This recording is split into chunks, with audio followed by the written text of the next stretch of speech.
ಈ ಚುನಾವಣೆ ಇದೆಯಲ್ಲ, ಜನ ನಮ್ಮನ್ನು ಉಮೇಶ್ ಮೇಟಿಯವರನ್ನು ಕೈ ಹಿಡಿತಾರೆ ಅಂತಕ್ಕಂಥ ವಿಶ್ವಾಸ ಇದೆ, ನಂಬಿಕೆ ಇದೆ. 100ಕ್ಕೆ 100 ಉಮೇಶ್ ಮೇಟಿಯವರು ಗೆದ್ದೇ ಗೆಲ್ತಾರೆ ಅಂತಕ್ಕಂಥ BJPಯವರು ಏನಾರ ಹೇಳ್ಕೊಳ್ಳಿ,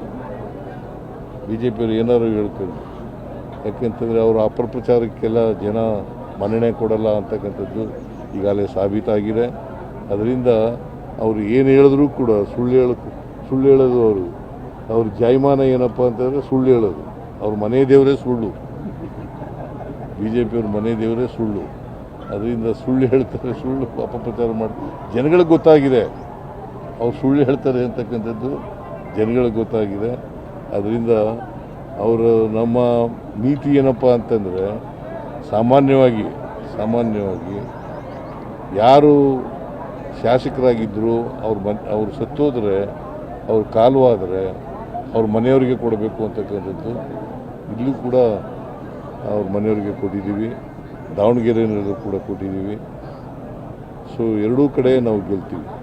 ಸರ್, ಈ ವಯಸ್ಸು ಆಗಿಂದ ನಿಧನ ಹೊಂದಿದವ್ರಿಗೆ ಅನುಕಂಪ ಯಾಕೆ ಬರ್ತಾ ಇದೆ, ಅದೆಲ್ಲ ಯಾವ ಥರ ಇದೆ? ಅವ್ರಿಗೆಲ್ಲ ಸಮಾಧಾನ ಮಾಡ್ತೀವಿ. ಅಲ್ಪಸಂಖ್ಯಾತರು, ನಾವು ಅಲ್ಪಸಂಖ್ಯಾತರ ಪರವಾಗಿರ್ತಕ್ಕಂಥವ್ರು, ಅವರಿಗೆ ರಕ್ಷಣೆ ಕೊಡ್ತಕ್ಕಂಥವ್ರು ನಾವು. ಶಿಗ್ಗಾಂವ್ನಲ್ಲಿ ಬಸವರಾಜ ಬೊಮ್ಮಾಯಿ ಅವರ ಮಗನ ಮೇಲೆ ಗೆದ್ದವ್ರು ಯಾರು? ಪಠಾಣ್ ಅಂದರೆ ಯಾರು? ಪೈಲ್ವಾನ್ ಪಠಾಣ್. ಅವರು ಮುಸ್ಲಿಮ್ ಅಲ್ವಾ? ಎಲ್ಲಿ ಕೊಡಬೇಕು ಅದು ಕೊಡ್ತೀವಿ. ಅವ್ರಿಗೆ ಏನು ಕೊಡಬೇಕು ಅವರು ನ್ಯಾಯಯುತವಾಗಿ. ನಾವು ಸಾಮಾಜಿಕ ನ್ಯಾಯಕ್ಕೆ ಬದ್ಧರಾಗಿರ್ತಕ್ಕಂಥವ್ರು.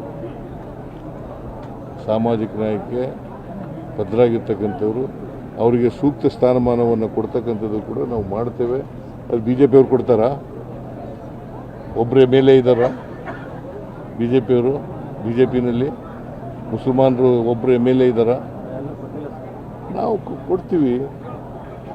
ನಾವು ಅವ್ರಿಗೆ ಸಮಾಧಾನ. ಯಾರು ಈಗ ಟಿಕೆಟ್ ಕೇಳೋದು ತಪ್ಪು ಅಂತ ಹೇಳಲ್ಲ. ನಾವು ಟಿಕೆಟ್ ಕೇಳಿ ಈಗ ಪೈಲ್ವಾನ್ ಅಂತ ಸಾದಿಕ್ ಅನ್ನೋರು ನಿಂತಿದ್ದಾರೆ ಬಾಗಲಕೋಟೆಯಲ್ಲಿ. ಅವ್ರಿಗೆ ಸಮಾಧಾನ ಮಾಡಿ ದಾವಣಗೆರೆಯಲ್ಲಿ ಅವ್ರನ್ನ ವಾಪಸ್ ತೆಗಿಸ್ತಕ್ಕಂಥ ಕೆಲಸವನ್ನು ಮಾಡ್ತೀವಿ. ಸರ್, ಪ್ರಸ್ತುತ ರಾಜ್ಯ ಸರ್ಕಾರ ಡಬಲ್ ಸ್ಟೇರಿಂಗ್ ಇರೋ ಸರ್ಕಾರ ಅಂತ ಹೇಳಿ ಶ್ರೀರಾಮುಲು ಬಗ್ಗೆ ಆರೋಪ ಮಾಡಿದ್ದಾರೆ. ಡಬಲ್ ಸ್ಟೇರಿಂಗ್ ಸರ್ಕಾರ ಪಾಪ ಅವರೇ ಸೋತ್ಬಿಟ್ಟಿದ್ದಾರೆ. ಕಳೆದ ಲೋಕಸಭೆಯಲ್ಲಿ ಸೋತರು, ಅಸೆಂಬ್ಲಿನಲ್ಲಿ ಸೋತ್ಬಿಟ್ರು.